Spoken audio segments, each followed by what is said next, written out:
नमस्ते दोस्तों, स्वागत है आपका कॉमन कोचिंग पॉइंट में, जहां पहुंचती है हर बच्चों तक सच्ची शिक्षा। यदि आप क्लास 8 में है और मेधा छात्रवृत्ति की तैयारी कर रहे हैं तो ये वीडियो आपके लिए सही है। यदि आप क्लास 7th में है, 8 में है, 9th में, 10th में है, फिर भी ये वीडियो आपके लिए सही है। और पिछले वीडियो मैंने बहुत सारे चैप्टरों को जैसे बहुत सारे अध्यायों को हल किया है, और हाल फिलहाल में जैसे मैंने वर्गमूल के प्रश्नों को जैसे हल किया है। इसका परिचय मैंने 4 भागों में जैसे बनाया है। आप उस वीडियो को नहीं देखें तो इस वीडियो को देख लीजिएगा, आपके लिए बहुत ज़्यादा हेल्पफुल होगा।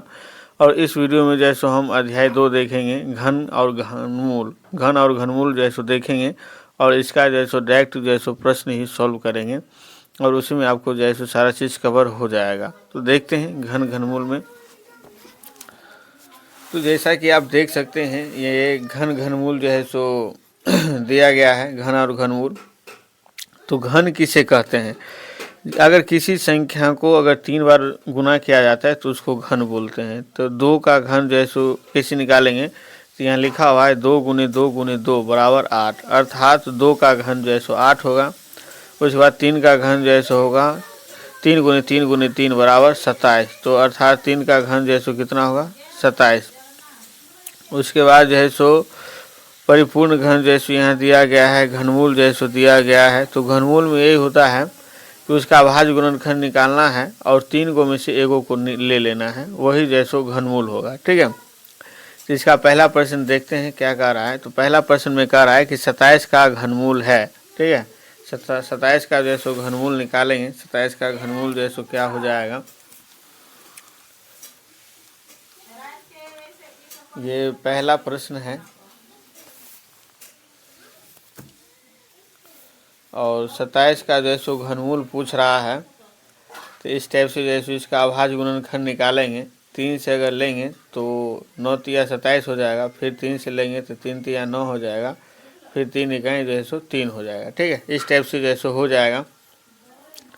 अब 27 का जो है सो अभाज्य गुणनखंड कितना आया है? 3 गुने 3 गुने 3 3 आया है। 3 को में से एगो 3 ले लेना है, तो यही जो है सो घनमूल हो जाएगा। ठीक है, यही जो है सो घनमूल हो जाएगा। 27 का घनमूल कितना होगा? 3 होगा। ठीक है, ऐसे करके बनाना है। उसके बाद दूसरा नंबर प्रश्न जैसे देखते हैं क्या कह रहा है। तो दूसरा नंबर प्रश्न में कह रहा है कि निम्नलिखित संख्याओं में 7 का घन है। ठीक है, तो यहाँ बना देते हैं। क्या निम्नलिखित संख्याओं में 7 का घन है? तो 2 है, तो 7 का घन लिखेंगे। तो घन के लिए ऊपर में जैसे 3 देते हैं, इसको लिखेंगे 7 गुने 7 गुने 7। तो 7 को 7 से गुना करेंगे, 49 होगा, गुने 7।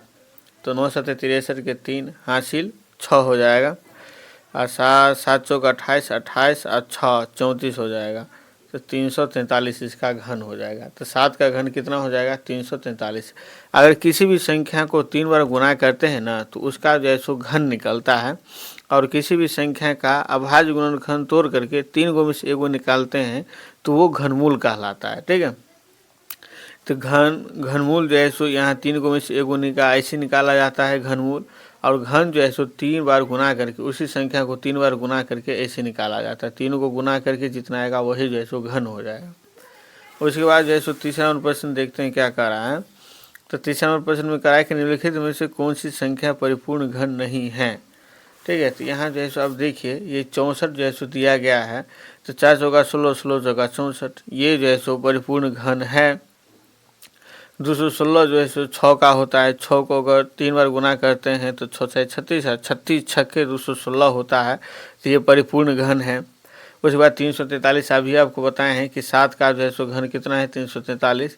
तो ये जो है सो परिपूर्ण घन नहीं है। ठीक है, तो इसका आंसर हो जाएगा ये, चौथा इसका आंसर हो जाएगा। उसके बाद अगला प्रश्न कह रहा है कि 729 का घनमूल है। ठीक है, 729 का जो है सो घनमूल निकालना है। तो देखते हैं 729 का घनमूल कितना होगा। ये चौथा नंबर प्रश्न है, 729। इसका जो है सो अभाज्य गुणनखंड निकालेंगे। तो 3 से अगर लगाएंगे इसको तो 3 दूनी 6 हो जाएगा, 3 चौका 12 हो जाएगा, 3 तिया 9 हो जाएगा। उसके बाद 3 से लगाएंगे, 3 अट्ठे 24 हो जाएगा, 3 इकाई 3 हो जाएगा। फिर 3 से अगर लगाएंगे तो 3 दूनी 6 हो जाएगा, और 3 सत्ते 21 हो जाएगा। उसके बाद जो है सो फिर 3 से लगाएंगे, 3 नवा 27 हो जाएगा। ठीक है, उसके बाद 3 से लगाएंगे तो 3 तिया 9 हो जाएगा, फिर 3 से लगाएंगे तो 3 इकाई 3 होगा। ठीक है, इस टाइप से आप देख सकते हैं इतना जो है सो आया है। तो 729 का जो है सो भाज्य गुणनखंड कितना आया है, ये 3 और 3 6, तो 6 को जो है सो 3 है तो यहाँ 6 को 3 जो है सो लिख देंगे, 3 और 2 5 1 6। ठीक है, तो ये 3 को में से एगो 3 जो है सो निकाल लेना है और ये 3 को में से एगो 3 जो है सो निकाल लेना है। दोनों को गुना करेंगे तो 3 तिया 9, इसका घनमूल कितना हो जाएगा, 9 हो जाएगा। ठीक है, इस टाइप से आपको निकालना है। उसके बाद अगला प्रश्न जो है सो दिया गया है -1 का क्यू का मान होगा। ठीक है, -1 के क्यू का जो है सो मान होगा। तो 5वां नंबर देखते हैं बनाते हैं कैसे बनता है। ये 5 है और -1 का जो है सो क्यू पूछ रहा है, तो इसको जो है सो 3 बार लिखेंगे। तो -1 गुने -1। ठीक है, तो माइनस को माइनस से गुना करेंगे तो माइनस होगा, फिर माइनस को माइनस से गुना करेंगे, माइनस को माइनस से अगर गुना करेंगे तो प्लस होगा। ठीक है, याद रखिएगा, माइनस को माइनस से गुना करेंगे तो प्लस होगा और प्लस को फिर माइनस से गुना करेंगे तो माइनस होगा। 1 को 1 से गुना करेंगे 1 होगा, फिर 1 को 1 से गुना करेंगे 1 होगा। तो इसका आंसर हो जाएगा -1। ठीक है, उसके बाद जैसे अगला प्रश्न देखते हैं। 6वां नंबर प्रश्न क्या कह रहा है, तो 6वां नंबर प्रश्न में कह रहा है कि 0.2 का घन होगा। ठीक है, यहाँ 6वां नंबर प्रश्न जैसे बना देते हैं 0.2 का घन, इसी को 3 बार लिखना है। 0.2 गुने 0.2 गुने 0.2, ये तीनों को जैसे गुना करेंगे तो 2 दूनी 4, 4 दूनी 8, तो यहाँ 8 दे देंगे।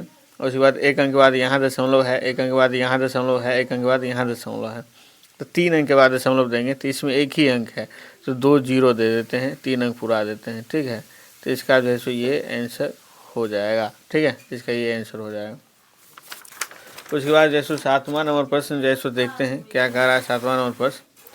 तो 7वां नंबर प्रश्न में जैसो कह रहा है कि 343 का घनमूल ज्ञात करें। तो 343 का जैसो घनमूल जैसो ज्ञात करना है, ये 7वां नंबर प्रश्न है। 343 का जैसो घनमूल निकालना है। ठीक है, तो इसको 3 से अगर लगाते हैं तो 3 से नहीं लगाएगा, तो ये जो है सो हम 7 से इसको लगाएंगे तो 7 चौक जो है सो 28 होगा, और 34 में से अगर 28 घटाएंगे तो 6 बचेगा, 6 पर 3 उतारेंगे तो 63 होगा, तो 7 9 63। उसके बाद फिर 7 से लगाएंगे तो 7 7 49 होगा और 7 1 7। तो इसका जो है सो 343 का जो है सो भाज्य गुणनखंड आ गया 7 गुने 7 गुने 7। अब 3 को 7 में से एगो 7 निकाल लेना है, यही जो है सो घनमूल हो जाएगा। ठीक है, ये आंसर हो जाएगा हमारा। उसके बाद 8 नंबर प्रश्न जैसे देखते हैं, कह रहा है कि निम्नलिखित में कौन परिपूर्ण घन नहीं है। तो वही पिछला जो तीसरा नंबर प्रश्न था वही प्रश्न है यह भी। तो पहला है 8, तो 8 को अगर निकालेंगे हम तो 2 गुने 2 गुने 2, तो 2 दूनी 4, 4 दूनी 8, 3 को 2 को अगर गुना करेंगे तो 8 होगा, तो ये परिपूर्ण घन है। 3 को अगर गुना करेंगे तो 27 होगा, तो ये भी परिपूर्ण घन है। उसके बाद 2 को 7 को अगर गुना करेंगे तो 49 होगा, और 3 को 4 को अगर गुना करेंगे तो 4 होगा 16, 16 चौका 64। तो ये 8 भी है, 27 है, 64 है। ठीक है, और 49 है। इसका आंसर जो है सो हो जाएगा 49। ठीक है, इसका 3 आंसर हो जाएगा। उसके बाद अगला है 216 का घनमूल होगा। तो ये 9 नंबर प्रश्न का जैसे निकालते हैं कितना आता है 216 का जैसो घनमूल। ये 9 नंबर प्रश्न है और 216 का जैसो घनमूल निकालना है। तो इसका जैसो भाज्य गुणनखंड निकालेंगे तो 2 से लगाएंगे तो 2 1 2 होगा, फिर 16 में लगाएंगे तो 0, 2 8 16 हो जाएगा, फिर 2 से लगाएंगे तो 2 पंचे 10, 2 चौका 8 हो जाएगा, फिर 2 से लगाएंगे तो 2 दूनी 4, 2 सत्ते 14 हो जाएगा, फिर 3 से लगाएंगे तो 9 तिया 27 हो जाएगा, फिर 3 से लगाएंगे तो 3 तिया 9 हो जाएगा। उसके बाद 3 से लगाएंगे तो 3 इकाई 3 होगा। ठीक है, ये 216 है और 216 का जैसो घनमूल निकालेंगे 2 गुने 2 गुने 2 और फिर 3 गुने 3 गुने 3, तो 3 को 2 में से एगो 2 ले लेंगे और उसके बाद 3 को 3 में से एगो 3 ले लेंगे। तो 3 और 2 को गुना करेंगे तो 6 हो जाएगा। तो 216 का घनमूल कितना होगा? 6। तो इसका 6 आंसर हो जाएगा। ठीक है। उसके बाद जो सो अगला प्रश्न देखते हैं 10 नंबर प्रश्न में क्या कह रहा है। तो 10 नंबर प्रश्न में कह रहा है कि 74,088 का घनमूल होगा। ठीक है, ये बहुत लंबा है तो इसका हम सटीक तरीका आपको बता देते हैं कि कैसे निकाला जाता है। ये 10 नंबर प्रश्न है और 74,088, ठीक है, इसका जैसो घनमूल निकालना है। तो जब बड़ा संख्या अगर रहेगा ना तो उसका इस टाइप से जैसो घनमूल निकाला जाता है। देख लीजिएगा कि अंतिम से 3 अंक अलग कर लेंगे। अंतिम से 3 अंक अलग कर लिए और उसके बाद इसका 3 अंक जैसे यहाँ लिख लेंगे। 3 अंक लिख लिए और इसका जैसो इकाई अंक निकाल लेंगे। तो इस 3 अंक का इकाई अंक कितना है? 8। तो 8 का घन करेंगे कितना होगा? 512। अगर आप कर सकते हैं तो कर लीजिएगा, नहीं तो भाज्य गुणन खंड विधि जिंदाबाद है, उसी सब कर लीजिएगा। तो 8 का अगर घन करेंगे तो 512 होगा। अब 512 का इकाई अंक कितना है? 2। तो यहाँ पर जैसो 2 लिखेंगे। ठीक है। उसके बाद ये 74 है ना, ये किसके किसके घन के बीच में है? तो 1 का घन करेंगे तो कितना होगा? 1। 2 का घन करेंगे तो कितना होगा? 8। तो 3 का घन करेंगे तो कितना होगा? तो 3 का घन करेंगे तो 27 हो जाएगा। 3 का घन करेंगे तो 27 होगा। उसके बाद 4 का घन अगर करेंगे तो कितना होगा? 64 होगा। और 5 का घन करेंगे तो कितना होगा? 125 होगा। ठीक है।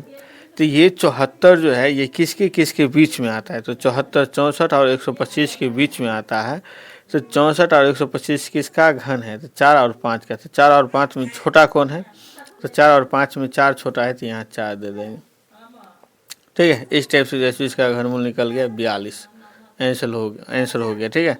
इसको दोबारा हम बता रहे हैं, ध्यान से देखिएगा कि अगर दिया रहेगा उसका घनमूल कहेगा निकालने के लिए, तो इसका 3 अंक अलग कर लेंगे और 3 अंक अलग करने के बाद इसका इकाई अंक का जैसो घन करेंगे। तो 8 का घन किए तो 512 हुआ है। अब 512 का इकाई अंक लिखना है। तो 512 का इकाई अंक 2 होगा तो 2 लिख देना। ये सबको लिखना नहीं है, हासिल तासिल में नहीं रखना, कुछ भी नहीं रखना है। और 74 किसके किसके घन के बीच में आता है? तो आप मौन में भी कर सकते हैं इसको। जैसे 4 का घन जो है 64 होता है, 5 का घन कितना होता है? 125 होता है। तो 64 और 25 के बीच में जैसे 74 आता है। तो 64 और 125 किसका घन है? 4 और 5 का। तो 4 और 5 में छोटा कौन है? 4। तो 4 यहाँ पर दे दिए। ठीक है। तो 74,088 का जैसे घनमूल कितना होगा? 42। तो इसका 42 आंसर हो जाएगा। ठीक है। अगर आप इसको नहीं देखे हैं तो अगले वीडियो में अगर ऐसा प्रश्न आता है तो हम इसको सॉल्व करेंगे और इस वीडियो को आप दोबारा देख सकते हैं। इसको थोड़ा पीछे करके देख लीजिएगा कि किस प्रकार से हमने इसको सॉल्व किया है। पूरा वीडियो देखने के लिए थैंक यू। सीखते रहिए, बढ़ते रहिए। मिलते हैं अगले वीडियो में सिर्फ कॉमन कोचिंग पॉइंट पर।